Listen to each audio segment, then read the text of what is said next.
Good morning, dear viewer. Good morning, LBLM people. Again, today is the second day of May, and we are just about 3 weeks away to a LECDA convention, the BLM community here in the United States, which is going to take place in Atlanta, Georgia. And here I'll be having a panelist where we'll be discussing the upcoming convention, the preparedness, and the project that they have at hand for this year or for this convention to implement internet accessibility to internet in the BLM.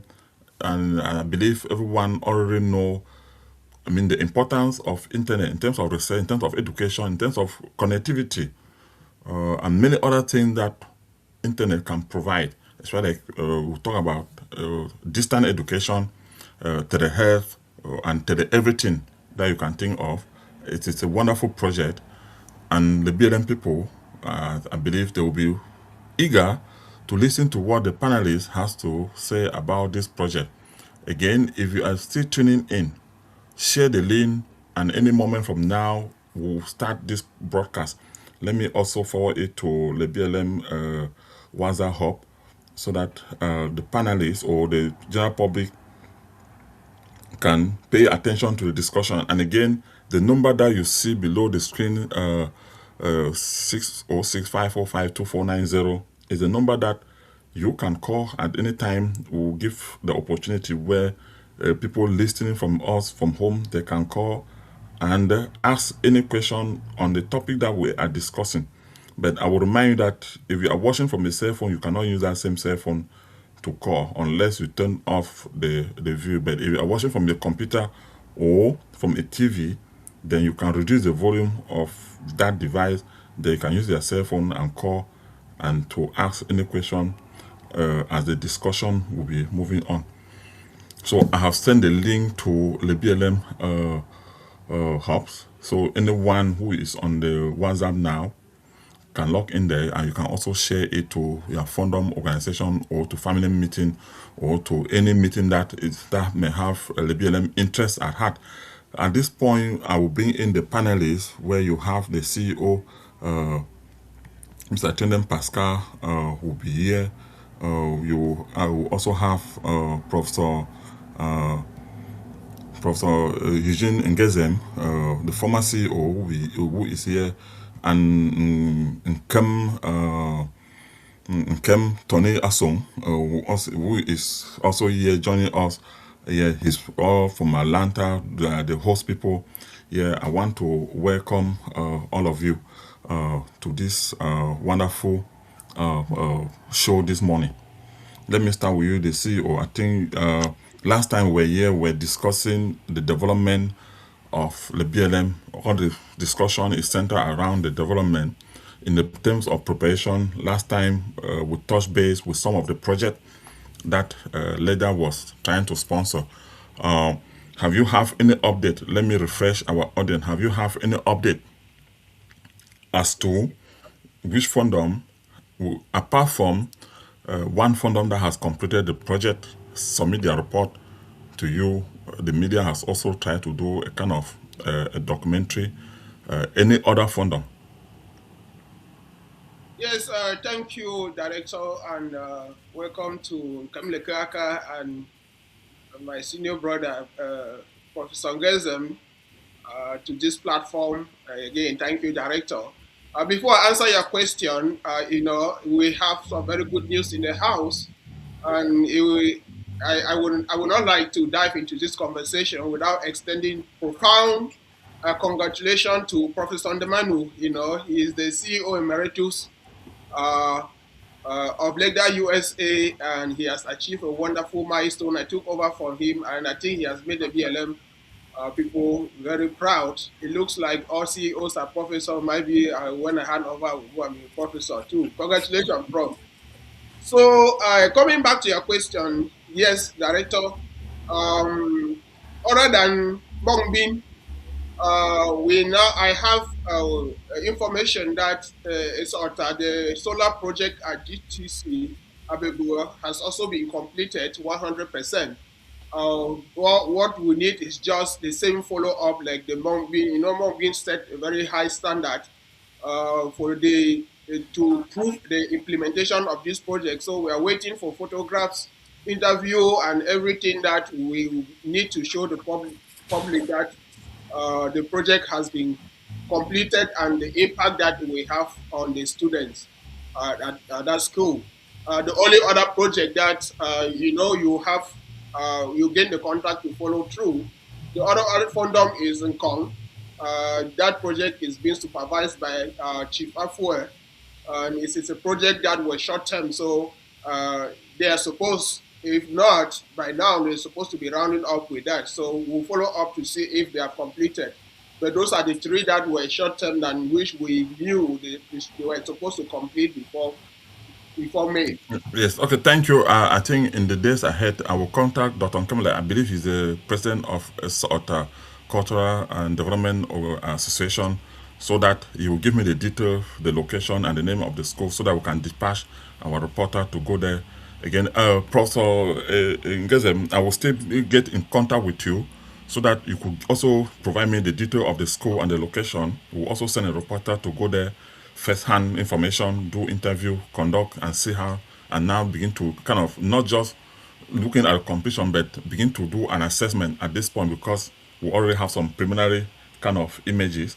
Uh, Now moving, then yeah, you talk of James Afua. Then also, I've also sent out a communique that all the fundum, there were a fundum that received this award or this sponsorship or the grant to follow up. None of them have reached out to me. Then I think I will start contacting them and individually to get it from there, because my goal is that we should get something before the convention. I would not like to take so much time on that. Let's move forward to today's business. Uh, Mr. Tony Atson, I know you are in Atlanta with Professor Ngezem. You were not here last time. The level of preparedness. Any brief information from you? The level of preparedness. Yeah, so Director Gasa Media, I'm glad that you gave us this opportunity to talk to our people. Um, just as far as the convention is concerned, I think the preparations are on track. Everything has been put in place for us to have a wonderful success, in the convention this year. So we've secured a hall with all of the other accessories that come with organizing a convention have been put in place. So in terms of the level of preparedness, I think we are at given that we just have about 2 weeks, for the convention, 3 weeks today. I can say that our level of preparedness, we are at about 95% ready for the convention. Okay, thank you. Yeah, Prof. I know some, but towards the end, we may get some of those information, the hotel reservation, and mean reinforce on those messages that has already been circulated. Prof. Let's get into the project, the internet. Let me rather than just talking. Everybody seems to know the uses of internet. It is what we are using now. Can you maybe go a little bit deeper as a professor of education, as an educator? What would be the impact of internet in education? No, you are muted. You can unmute yourself. Let me unmute you. Yes, you are still muted. No, no, Prof. Hold on. You need to unmute yourself. Hello? Yes, yes. Okay, I can get you now. Yes, I'm sorry, I didn't want background noise to infiltrate the conversation. Okay. Thank you, Director, so much for this opportunity. Thank you, fellow panelists, Kemle Kaka and CEO Pascal Tendem. It is my distinct honor to be here again today to talk about the advancement of our people, the advancement of the BLM. Yes, the Internet Hub is a cardinal project that we are targeting.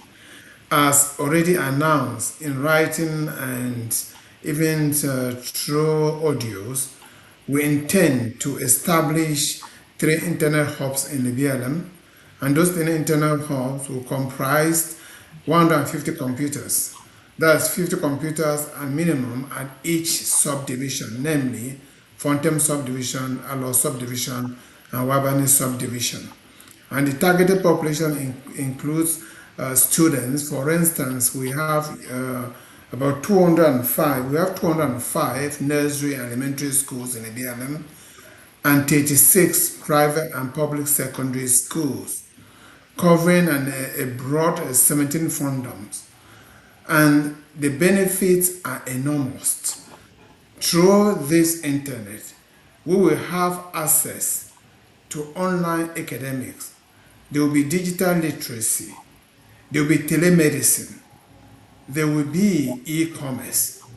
There will be many other opportunities, including job opportunities. So from the academic perspective, the world has been reduced to a global village. Many institutions around the globe today do online teaching. That will enable students in the BLN to take classes in the US without necessarily having to travel. That will enable students from the BLM to take class from Canada and around the world without traveling. So the benefits from the academic perspective very serious. Many of the institutions around the US, around the world now, especially in developing countries, relies heavily on online studies or what's called distance learning. And that's very important because you can have live classes if you have access to internet. It can be hybrid. There are different forms that can be used. So this is going to open a big door for the BLM scholars and the BLM people.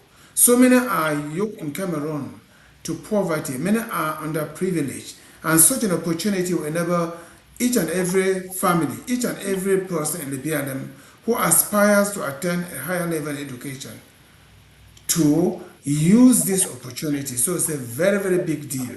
It's something that is prone to growth because as we're starting, we want to ascertain that every household in the BLM should be able to have some benefits if we keep expanding this. So as of now, we think that what has been set in place will be able to cover the population. It was subject to growth anyway. So I can go on and on, but let me Yes. stop here. Thank you. Yeah, no, thank you, Prof. I know for sure. If you go to many libraries now in the US, you will see that there are no the numbers of books are beginning to reduce in many libraries and are being replaced by computers because I mean there are many articles, there are many books that you can go online and you download them, you can just read them there, so you don't need to carry books around. So that is one area you talk about distance learning and all of that. CEO. Let me add something to that. When I was in Cameroon, for example, when I was in Cameroon, you go to the library, see a book, and the next morning you come and not even see the book anymore because somebody took it from the area of literature and hiding in the area of sciences just to come and read it. But with this type of openness, the advantage, as you rightly said, is that there will be e-libraries. There will be libraries online where you can do your work very easy. For instance, when I was doing my research, I would travel to British Council, to American Cultural Center. But when I came to US, it was a different world where I did most of my research. So we are going to reduce that type of burden. And many people will graduate on time and even in time because they have access to scholarship, access to journal articles, access to soft copies of textbooks via the internet. Thank you. Yeah, and the book will be unlimited. You will not say, "Oh, we're short of supply." I mean, one people can be reading the same link from online, so it will not be an issue. CEO, last time this project was presented, which at some point due to maybe legality in Cameroon or improper preparation from the committee that was in charge. So at this point, it seemed to have taken more serious attempt that Prof was trying to explain. Can you vividly maybe try to explain to the BLM people how the infrastructure of this project is going to look like? You know, something that has been talked of for 1 year. Again, today we are reinforcing on it. Is there anything deeper than what was presented at the last convention? Absolutely, Director. Is on the face of it, other than the committee, most of the LBLM people who went to the convention, they did not know that they were going to hear about this project.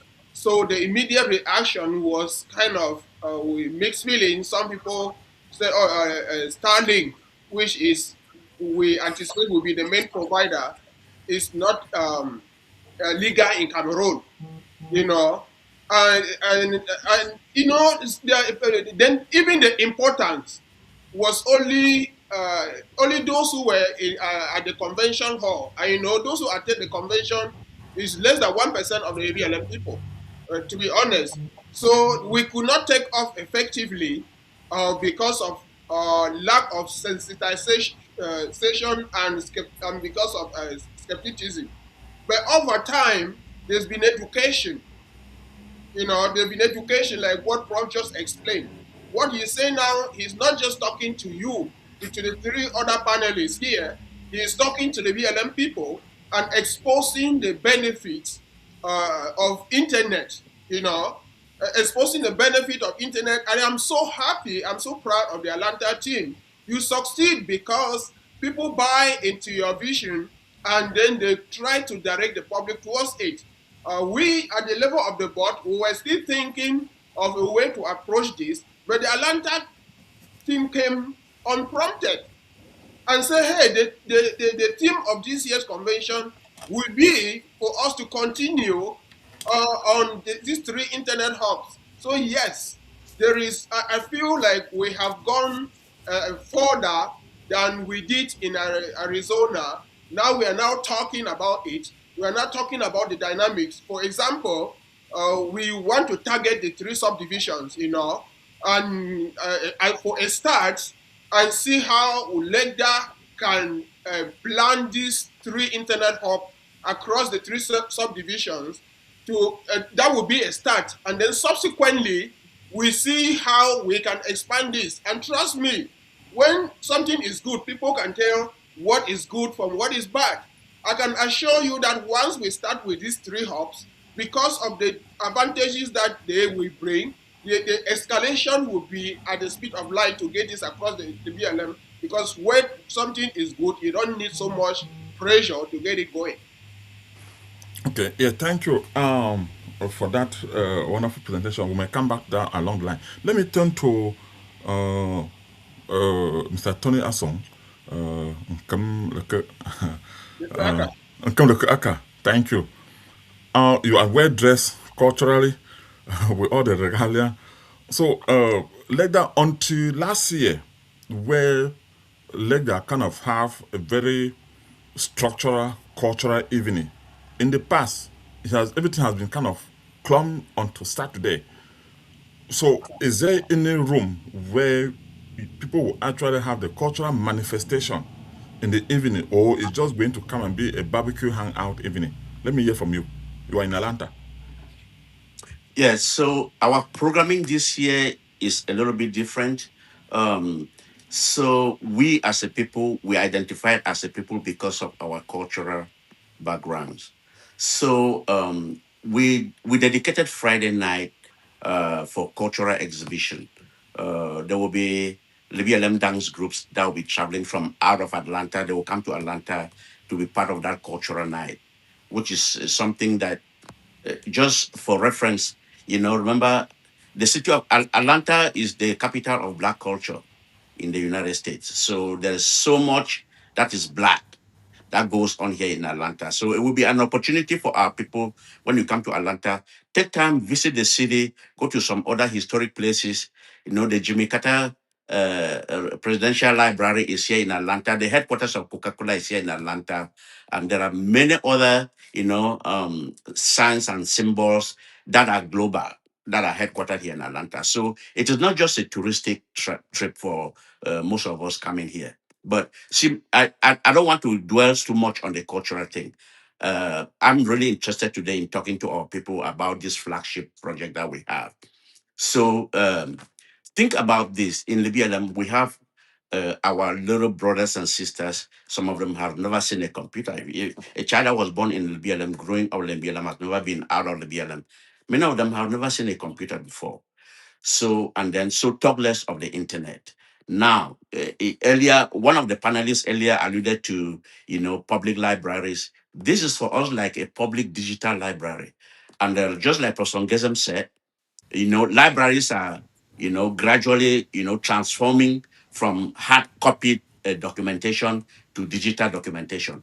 So for us to put this a digital library, which I want to refer these hubs as a digital library for our people, for us, this is a leapfrog moment for the BLM, where we are not going to go through all of the hoops that people go through, all of the developmental stages that people went through to get here. So we are going to leapfrog from nowhere and just drop into the digital age. So this is something that we have to think about. But for all of you BLM people watching us today, this is my pitch to you, especially the BLM people who live here in the United States. This is the negotiation that I have for you. Please do everything to come to Atlanta. But but if you can't make it to Atlanta, think about think about this. We need just a little bit of your budget for travel, your budget for hotel, and everything. Send us $50, send us $10, send us $100, send us $1,000. Coming here will be a great event because we can have a lot of fun seeing each other. But I think the key issue of this year's convention is this digital hub that we want to position in our LBLM, the three hubs. But we need a lot of help from all of you, Libyan people. Listen to me. I am the chapter president of LECDA here in Atlanta, and I know what I'm talking about. Listen to me today. Come to Atlanta. If you cannot come to Atlanta, please, please, please send us the little thing that you can send to us so that this project may be a success. Now, going forward from today, going forward, if you live in the United States and you come from the VLM, we will call you.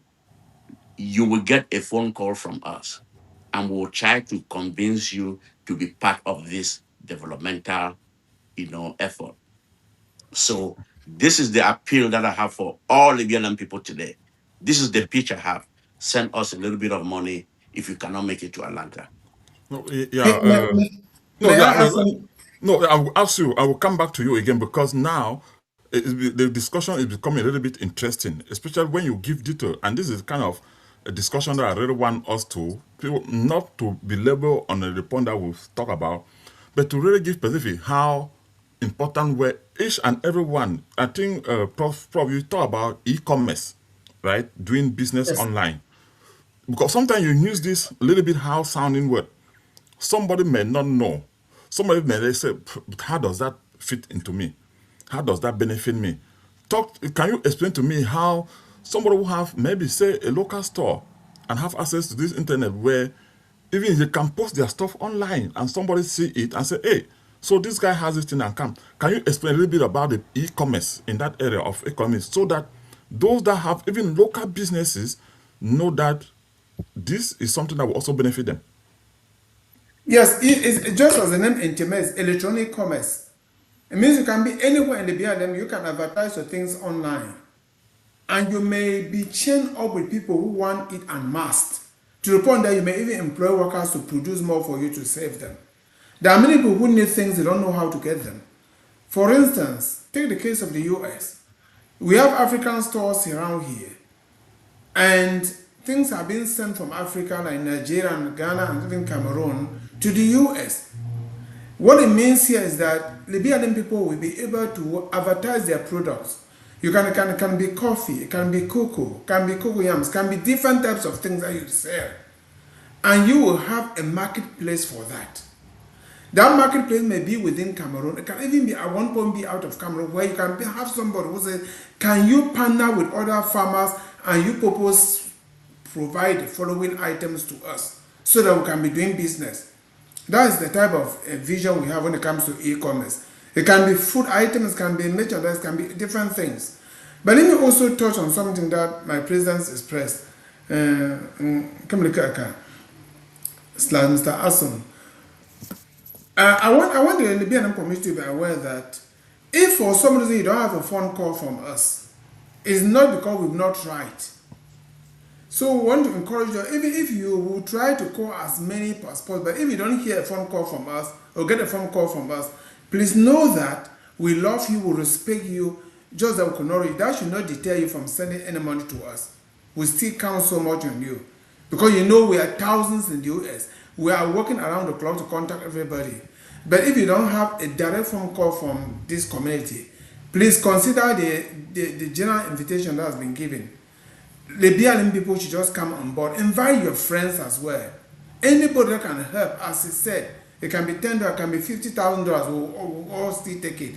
And we have a big budget to target. We are talking about 101 millions, at least 101 millions for this project to see the light of day. That's about $168,630 US dollars. That's the money we need. So we need so much support from the community. Yes, Thank you. yes. Thank you, Prof. Because that was something I wanted to dive into to talk about budgeting. Like, how much do you anticipate in terms of projection of how much it will cost you to set up this kind of infrastructure? Because it is not just pinning the poor. Because this is where the discussion become interesting. Because when somebody hear of the internet, I think the CEO spoke about the Starlink internet, the satellite internet. Some will think, okay, if you get a Dix and pin it there, it doesn't cost you maybe probably with 5,000 or with 3,000 US dollar, you can do that. But now you're talking about it's not just the internet. I think I should have changed the title from the BLM internet slash computer so that people begin to get that it is the computer library that would together with the internet, or so to speak. CEO, is that, am I talking in the right direction? It's not just about pinning Correct. people internet. Yeah. Correct. It's not just about that. And Nkemle Kaka, Prof spoke about the importance of education, and we also talk about e-commerce.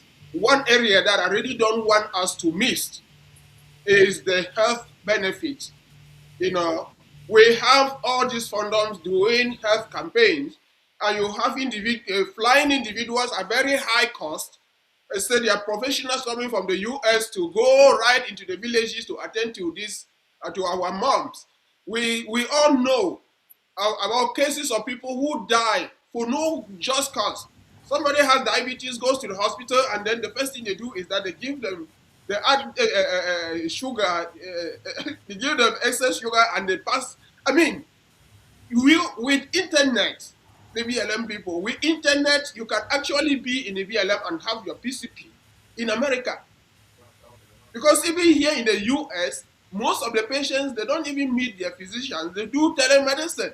So that meaning that if we all what we need is that connectivity. Once you have internet, you can have somebody consult and follow up with any medical concern back home. And we have a sea of the VLM sons and daughters in the medical profession that can provide those services to their loved ones back home. We just need reliable internet. So this is really, really important. And to end, just to double down on what Nkemle Kaka and Professor Ngezem said with regards to contribution. One thing that has been a kind of challenging for LECDA USA that it has been lack of, they say people claim about lack of accountability or show me what you have done. I think for this short time we are showing it.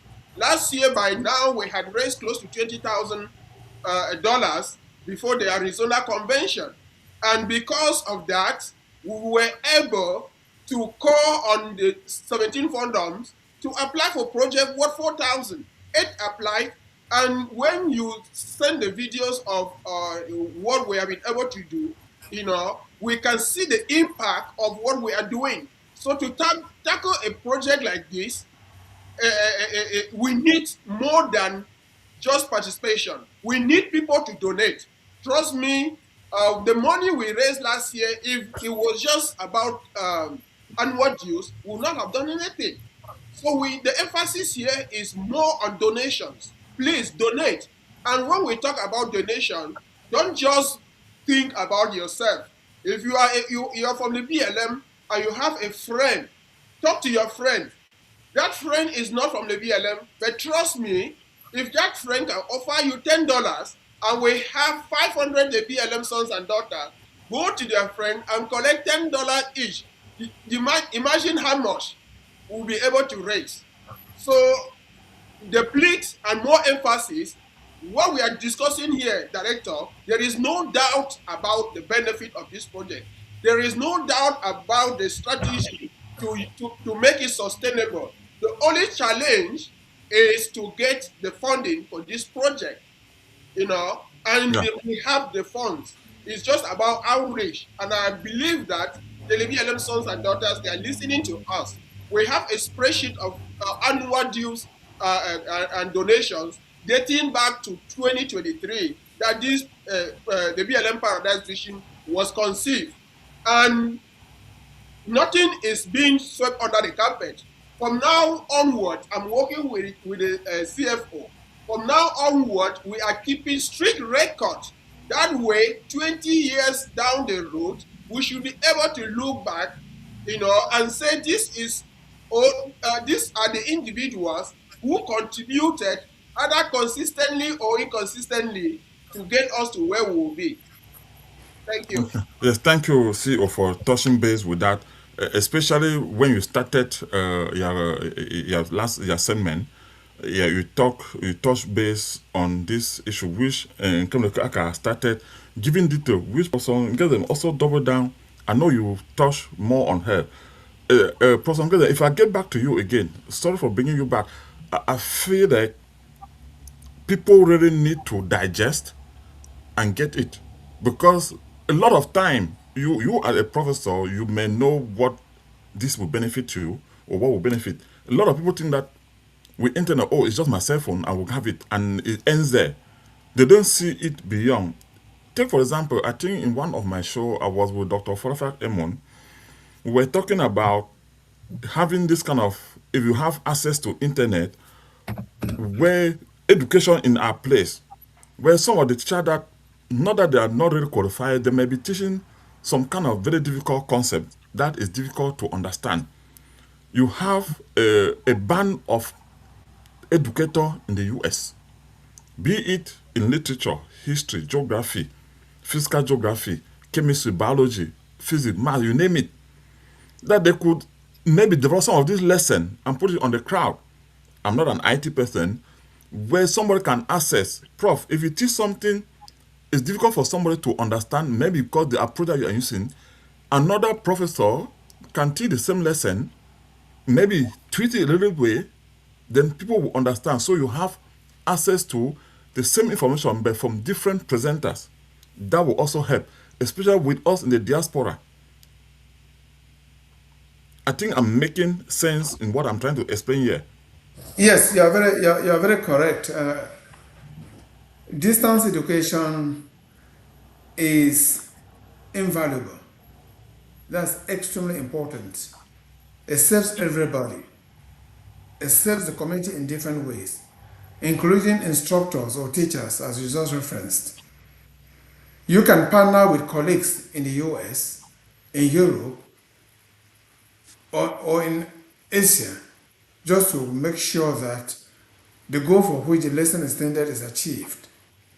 For instance, if our BLM people were to have such a blessing, which is very doable, as the CEO said, I can deliver lectures sitting right here in my office. I'm in my office now, at home.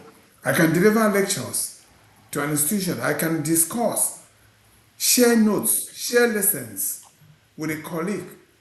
It can be in a university, it can be in a secondary school, because we have the BLM also teaching in Cameroon. So yes, secondary school teacher may benefit from you. They may want to deal with maybe something about post-colonial literature, post-colonial story. You can deal with that. To those in the area of health, they can also help those who are maybe doing nursing to prepare stuff for them to make sure that they do the right thing. So yes, it is extremely important. We don't want to be left behind. Any society, any community who is cut off from digital literacy is likely going to be in a very big disadvantage, because that is where the world is heading now. We need that at all costs. It serves everybody, as said, from elementary, even from kindergarten right to the university level. It serves even farmers, it serves professionals, it serves even politicians. There'll be e-governors. They can be able to communicate their messages. They don't need to jump into the car and drive to all the places to do stuff. They can send campaign slogans, send campaign ideas through the internet to their people. So there are so many things that can be achieved through this. Thank you. Yes. And Kim Lukraka, I think I really need to come back to you. Some other skill that you have in the media world, which sometimes people may not even know, but I have the privilege to know that. I mean, also the importance of digital or importance of internet into the media field, especially like us that we are now doing digital media. You live in Atlanta, I live in West Virginia. The CEO is in Arizona. Think of it if we also have this kind of connectivity at home. I mean, the importance of media cannot be underestimated in terms of projecting the kind of activities that happen. Like yesterday was International Labor Day, the 140th edition that was celebrated in Minji. I think the mayors came from all over the three subdivision and their divisional officers, and they were in Menji. That report is already out there. They are lost Mr. Tony Nkemleke Aka. I think I lost him. I wanted him to just, also, because I really want that every person should feel that in any way this project is directly linked to each and every one of us. That was just the direction that I was going to touch, so that you should not think that I'm not a business person. How does it look? How does it concern me? Just having images coming from your own area or a report projecting your own place. Okay, yes, thank you. Yes, thank you. You are back. Oh, okay. Uh, I think somebody, yeah, someone was trying to help you. Yes, okay, yeah. In terms of I'm glad that you are back. Can you hear me? Mr. Ason, we can hear you. I think the child is trying to tell something. Yes. Technology. Technology. This is exactly what you are talking about. Yeah, this is exactly what I'm talking about. Like, We are. I think we'll see. Okay. So yes, can you yes. guys hear me now? Yes. I lost the feed because a phone call came into my phone Oh, okay. and cut me off. I'm sorry about that. So, director, you were talking about. Please, can you Yes, repeat the question because yes, yes. I was I was trying talking. to get this thing back My online and goal, I yeah, kind my of question lost was in. trend of your question. Please, can you go back to your question, Yes, please? my question was in the direction that I just want everybody to feel, to have the test that it's a project that touches each and everyone. Then I was drawing you towards the media area, where even if you think that the project has nothing to you, do you enjoy seeing a report coming from your village? Do you enjoy seeing maybe a cultural festivity coming from your place? Like yesterday, I gave an example like yesterday where there was International Labor Day, or the 140th Labor Day, celebrated in the BLM headquarters in Minji, where you have the mayor from Wabani and Law and the divisional officer. They all converged in Minji to celebrate this day. Yesterday, the report is already out. Do people enjoy seeing their own place and seeing the face of their people in the area of media? And how is this also important, because we are using the internet to do all of this kind of media work? Oh, sure. You know, media broadcast today has come into the hands of the citizen, and that is one of the transformations that has taken place globally that has empowered every individual, where you can sit right in your own bedroom and do a broadcast. And this leads me to one of the advantages that can bring to, our kids are very imaginative in today's world. Just see what is going on now with people publishing themselves and their activities on Facebook, on and making money, TikTok and making money. This is an area of activity where the Nigerians have really run away with it, and it's because of internet. I think if we have internet right there in our own area, our children will begin to introduce themselves to these kinds of activities. Today, in the world of today, where people are hardly getting a job when they graduate from school, people just go into digital self-employment, where they do their reels, they put them on Facebook, and then they make a little bit of money like that. So in terms of our community back home reaching out globally, it is one of the greatest advantages that these internet hubs will bring to our people. That is it. And then Professor Ngesem was talking about distance learning. If you live in the BLM and this project becomes a reality, there are lesson plans, there are classes that will teach you mathematics from very basic mathematics up to PhD level. They are all on the internet. And world-renowned professional teachers, they have put their lectures on the web. You can pull a lecture on any subject in the world. Free lectures. This is what we are really shooting for, that our children will have outside of going to the classroom and getting the teacher teach them. They can go back on the internet. When they come to these digital libraries, they can Google the subject that the teacher taught them that day, and a tutor somewhere in the world will explain that subject to them even better than their teacher. This is the world we are living in. So we cannot leave Libya land behind.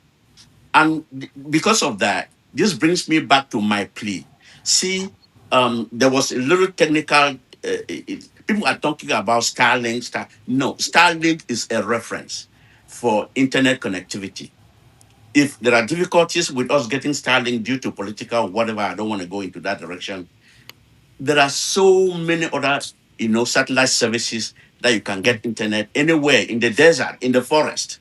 So Starlink is a reference. Starlink is not the standard that you have to use. So if it is possible for us to use Starlink, we will do it. We don't want to go there and begin to struggle for Starlink and so on. There are many other options that we can have. So these are the advantages. We have to definitely bring this digital world into the hands of our people for progress, for success, and for development. Yes, yeah, I think, Prof, CEO, I think you bear with me that at least people can now really understand what we're talking about. Unlike from the beginning when we started this conversation about 40 minutes ago, people just talk about internet. I think now we've really break it down, and people, I think each and everyone can really see how they are connected to this project, how this project, one way or the other, will be connected to them. And the other thing, as we have listened, dear viewers, is that they need all the money now to execute. Plus, I'm going to talk about 101 million CFA, which is equivalent to, if you multiply that, you do the conversion rate, you will know how much it will be in dollars. So that is something that I think people now can begin to say, hey, if we should have this thing, I mean, if I sit here, I will be able to call my grandma and FaceTime and do stuff just social, just know how my family is Exactly. doing. Director, I don't want to interrupt you. Yes, go When ahead. you make a phone call to Cameroon, either voice or video, the conversation sometimes it gets interrupted. There's buffering. There is all sorts of technical issues. People tell you, "Oh, network, network, network." Now, in that hub where internet is continuous, there will be no network issues. If you have a very important conversation with your brother here in the United States or anywhere in the world, I think the pain of going to that center to make your call that will be successful and there will be no complaints of network, it defeats the whole failures that we have at home where you can't have a conversation with your people. And the problem is network. If you are in an internet environment, there will be no problems of network because you are directly hooked onto the internet right there. That is, I Yes. just wanted to make sure that I make this point to both in order to support the point that you're trying to make. Yeah. And there will be social networking too. Everybody, there will be social networking through that as well. People can get married through these type of services. You can get your Yeah. life partners. You can get married to a beautiful wife somewhere in the US or a farmer in Cameroon. In the Libya, those things are very real. Those are Yeah. possibilities. So everybody has something to gain from this. Social network. Thank you. Yes, but that's quite true. And you're saying this thing like a joke. We're laughing here, but I'm this serious. is true. Yeah, it's the true. Yeah, it's true. So before we go, let's touch the last part of this our discussion today. The transition. CEO, you've talked time and again as if let me put it this way. This is an election year where the new leadership will be coming in, and the BLM people should be able to go to Atlanta and participate in the election to serve their community. This is not an election. This is not a political election, by my opinion, where you have to go campaign and leave you make campaign. But this is a position where you want to serve your own community. You think that it's important that you give back to your community. You step up the plate. CEO, I know from time to time you've thought like, okay, no, you will transition. You are only a one-term CEO. Most often than not, sometimes people prepare their successor. Have you? If I say I have prepared my successor, it means I want to be a Cameroonian in America. We prepare institutions. We don't prepare successors. You know, we prepare institutions. Like what we have been discussing at the board, you have experiences from serving as a board member to CFO to CEO. You know, you have to design a structure that anybody can come and govern rather than look for a successor, because if you prepare a successor, it means it is not the right thing to do in an organization like this. A couple of years ago, Professor Ngezem is here. Nobody could know that I will be the CEO of LECDA USA, because when you see people around you, you really don't know the skills that they carry until responsibility is thrown on them. So I don't want to sit here and say and point somebody and say, I think this person can be a good CEO and this other person is a bad CEO, because people have hidden potentials. Relatively LM people, just like myself, somebody will spin up and take the battle of command. But we are preparing institutions. I am not going to sit here and say I prepared somebody, or I am not going to sit here and say I am a three-term CEO. That is dictatorship. It is there for one term. You do your best within your own window and prepare to get out. Yeah, but at the same time, I'll but, say let me say yes, something. yes, go ahead. Let me come in here. Yeah, As I was CEO for 6 years, and went to Houston. They want to renew. I said no, let somebody take it. But I completely agree with the CEO, with a caveat. It is important that we should build institutions, as you've said, but it's also very important to be thinking of the legacy of this organization. At times, you may contact some people, not just and say encourage them. You are not saying you must be my successor. You are encouraging them to consider leadership. Because the fear is that at times you can get to a convention and people out of excitement may just get somebody who will run the thing down. It happens. thank you. That was where I was I- coming to. I That remember- maybe I used the wrong word, like successor. Yeah, Yes, I remember when Professor Mike Demano, excuse me, Professor Mike Demano, wherever you are, and congratulations upon your promotion to full professor now. When I was leaving, I was thinking of how can I manage for this thing not to die again? Because at one point the LECDA I was remember. actually I down. knew that. Yeah, We have ten to dollars. sue the system and be Atlanta. My brother and sister say they joined me and say, "We'll not let this thing die." And when I was about to leave, one thing I did was that I didn't have any particular plan in mind, but I contacted some people and said, consider it. One of the people I contacted, especially I convinced them, I'll be there for you, was Professor Mike Ndemano. And he was reluctant even to be, but he took and did a good job. Just as these CEOs has done a wonderful job. Yes, we are not going to pick anybody, but I just want to encourage the CEO and all of us here, not just him. If you know somebody who can be very useful, there's nothing wrong in saying, please consider this. I think that's an important thing. Without which, Yes, Prof. I think I will agree to you. I will agree with you with that proposal. That sometimes, like I mean, the CEO even mentioned that sometimes you sit in the board, you see people commitment to an organization. CEO, before you became the CEO, at that time you were the chief financial officer. I remember your track record when they go to different events, like you were there seriously, even sometimes with the computer, collecting money, recording stuff, putting in all the effort, motivating just like you are what you are doing in the forum now. But if you are not careful, you will pick somebody at random, like with the assignment, or if people have taken maybe bottles or zip something, Director, director. and So go out of hand. see, when you let's put it in context. The BLM people, they don't elect the CEO.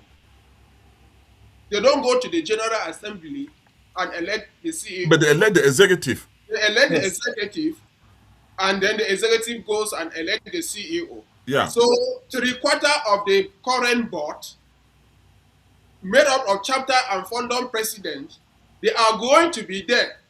The highest that they can ask to the number is 5% from the General Assembly. If they follow that the model, and then they go into a conclave and elect the CEO. So am I talking to people? Yes, I'm talking to people. But am I preparing my successor? No. These are two different things. Yeah. No, yeah, I get it. Prof, the reason why I'm bringing this because I remember your 1010 that we discussed last time, how the organization was dead. You started saying supposed to contribute $10 until we get it from there. LECDA Life or LECDA Solidarity Fund Group was born under your leadership, and this is where we are today. But one thing that I don't want to see as the BLM son, to see it have a curve fall back. I will always expect it to move forward. I know under the agenda, the BLM Paradise Agenda 2050, yeah, institution have the project has been aligned that no CEO will just come in and cancel whatever may be. At the same time, CEO, at some point you have said, if you have the opportunity, you will fire all the board members.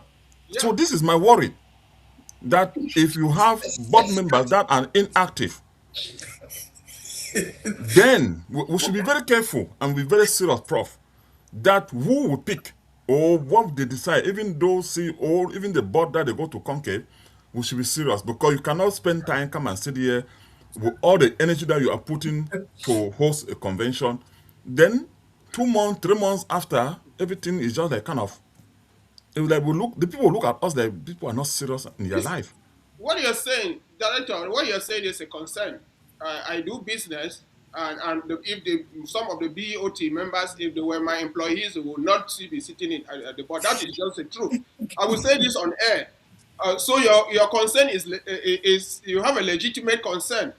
But I know we are also going to Atlanta, where we have a lot of people.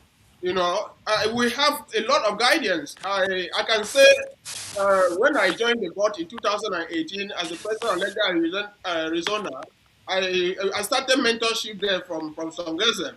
So we have people there. At some point, yeah, I know that if the worst comes to the worst, from Songesen, you will not want the organization to die before you come and revive it. So let me leave it at that. No, All right. no. No, I think we all agree that we cannot let this thing down, because the effort that I have seen uh, people put in here, preparing a show, dear viewers, sometimes you think that people can come here to prepare a show, to come and sit here and talk, take work, take your sleep away, not just your sleep, you have to go do research. You have to have prepared what you have to say to people. So it's a lot that go into this.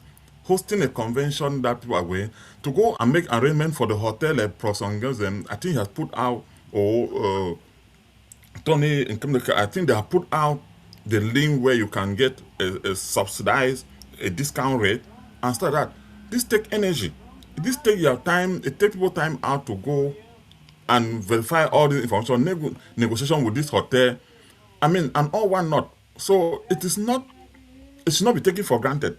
That is my worry. That's just my opinion and my point. Full-time job without pay. That's simply put. And Yes, if you have to do the job that is required as the CEO of LECDA USA, when you compare it, it is a full-time job. To and be let me let effective. me let me step in here for a second. Yes. What the director brought up is very critical, and he's speaking not just to us as panelists. He's speaking to the BLM community in the U.S. Attend this convention. Come with the willingness to serve, and those people who have been observing you may put you on the board. At one point, you can do self-nomination if you are very passionate about it, because one of the first things is passion. Have passion for this. When you have passion, you can do so much. With the support of your board, you can still achieve so much if you have the passion for it.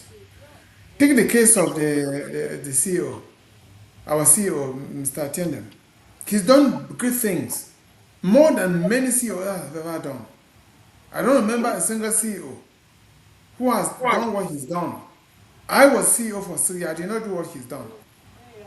In terms of going back to our people, to give them that type of money for project, that's a big deal. We didn't do it not because we didn't have the willingness, we didn't have the means, but he was able to devise the means and building on the success of the past. For example, you see something like LECDA Solidarity Fund. A percentage of anything that gets out is directed also to LECDA USA to run some of these things. And so far, LECDA has paid more than 1 million US dollars to its members as benefits. And this takes me to the second point. Nobody should say, what is mine in this? Yours is there. Your brothers and sisters are not just biological, they are also important. So we should come together to build. For instance, we have benefits, LECDA Life, which does not want, you don't ask for any medical certificate, we don't ask for any medical examination, you don't even need to have a social security number. All we need is that you should just be around here. You can just enroll and you will be, if something happens, you have the burden, you not carry the burden of financial stress. That's what we do. So I say it because at times people will say, wait, what's my benefit? We're also helping people back home. Maybe what about us here? We are helping ourselves as well. Therefore, come to Atlanta prepared to serve. And as we elect the Board of Trustees, the BOT, we should be sure that we elect people who can serve as CEO. Don't get somebody in there just because you know the person. Get somebody there who can really be of service to the people. And this does not require you to go to any leadership school. The first thing is just your heart, your passion, Commitment. integrity, and to rule your sleeve. As he said, he's doing so much by himself. I'm aware. I used to cover so much before you realize you're in somebody's lane, you're in A's lane, you're in B's lane because they are slacking. And you cannot lay the position for because it falls on his laps. But we go on. But at the same time, let me take this opportunity, not just to thank him, but to thank all the board members. Because this, all what you've done is a collective achievement, irrespective of your individual contribution towards it. I don't want any board member to feel bad. He's just been very, very honest, telling you that he did so much, even more than he could do. And some did not live up to expectation, maybe because of situations that are beyond their control. We want you to thank you for the willingness to do pro bono service, to serve without being compensated, to do all you've done. But we can always do better. And anybody who hates criticism is unfit to do anything. As a leader, whether you're a board member, be ready for somebody to tell you that you are not doing a good job. If you do this, I will fire you. The person doesn't hate you. It's a polite way of saying do better next time. It's a very polite way of saying do better next time. Thank you. Thank you, Prof. I'm glad you touched one point, LECDA Solidarity Fund. I remember the CO exit enrollment is still there. Yeah. Please, dear viewer, yeah. Special enrollment. It ends at the end of this month. So, Yeah, okay. if you enroll within this May, you'll be eligible to benefits beginning June 1st. And the administrator of LECDA Solidarity Fund will be at this convention where they can register anybody instantly, and you get covered that same hour, that same minute when your name is entered into the computer. Which means you'll not need to wait for 5 months or many months. Yes. It means you are Yeah. instantly enrolled. So that's Instantly enrollment. Yeah. Yeah. Thank you. Yeah. I want to thank you so much, Prof. Before you go, when does the discount for the hotel, is it still open? Where is the last Yes. date? Yes, director, it's still there. It's still there. And we can also know if you have any difficulties, please contact me or contact the CEO or contact Nkemle Kereka. We'll try to be of help. Okay. Yeah. And most importantly, Director, Yeah. I know we've emphasized this enough. What happened let what happened to some people in Arizona not repeat itself this year in Atlanta. This is a 2-day event. You have people buying their flight and getting to. If you get to Atlanta on Friday evening at 10 p.m., know that you missed half of the convention. It's a 2 days event, and prepare to be in Atlanta from midday. The activity starts from midday with guests arriving, socialization, picking up guests from the airport. That is when it starts. It's not a Saturday event. Don't buy your flight or plan to drive and get to Atlanta on Friday 10 p.m. at the heart of the occasion. You must have missed part of the event, especially the traditional and cultural show. Okay. Right. Yes. No, and it's time for emphasizing that, and the lien and the discount rate are still open, dear viewers, so you can still book. Or if you have any challenges, contact Professor Ngezem, Professor Tony Asong, and Kemle Aka, or contact the CEO. They will be able to help you out. And I want to thank you so much for this opportunity to educate and to talk to the BLM people, not to me, but I think you guys have done a wonderful job. Prof, I cannot wait to see you again. Always Thank you. remaining young. Thank you. Thank you. Thank you. Yeah. Yeah. So, dear viewers, we have come to the final to this presentation. Again, I want to thank you for staying tuned to Gaza Media. We'll continue to bring you footages, updates of what is happening both at home and here in the diaspora. So, the other thing I ask you is subscribe, continue to follow Gaza Media, so that any latest update you'll be able to get first-hand information, especially now that we are barely about 2 weeks, or 2 weeks, about 5 days to the convention. A lot of reporting will be intense, focusing mostly on the convention itself. We may be coming up even now and then impromptu, maybe in the live show like this, or on the recorded production, or whatever format, but just bear with us that a lot of information will be coming your way as we gear up towards the convention. Maybe you may happen to see Professor Ngezem again to give us some update. So be prepared. We'll give you all that you need ahead of this convention. Again, bye-bye for now and have a wonderful weekend.